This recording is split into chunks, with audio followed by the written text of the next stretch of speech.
कश्मीर में मज़ारी बिरादरी पारां अॻूणे उस्ताद जे कातिलनि जी गिरफ़्तारी लाइ एहतिजाज कयो वियो। उस्ताद नसरुल्लाह मज़ारी, मोहम्मद मूसा, दोस्त मोहम्मद मज़ारी चयो त फैज़ मोहम्मद मज़ारी खे ज़मीन जे विरासत लाइ घुराए क़त्ल कयो वियो। हुन चयो त कश्मीर पुलिस फैज़ मोहम्मद जे कातिलनि खे गिरफ़्तार करण बजाए जवाबदारनि जी पुठभराई करे पई।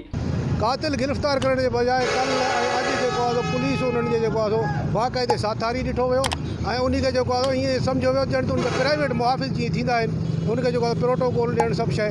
असांजो इहो ई मुतालिबो आहे CM सिंध खां, पंहिंजो जो IG सिंध खां, SSP साहब खां त कातिल जेके आहिनि शहीद जा कातिल फैज़ मोहम्मद जा गिरफ़्तार कयो। मुराद अली साहब के IG सिंध, DIG सिंध ऐं अस्करी क़यादत खे और जुडिशरी के भी अपील कंदसि सुप्रीम कोर्ट के तो मूंसां इंसाफ़ कयो वञे, बाबा जे कातिलनि खे गिरफ़्तार कयो वञे। मज़ारी बिरादरी मुतालबो कयो त फैज़ मोहम्मद मज़ारी जे कातिलनि खे गिरफ़्तार करे इंसाफ़ कयो वञे। विज़िट कयो अवामी आवाज़ मीडिया ग्रुप जी वेबसाइट awamiawaz.pk।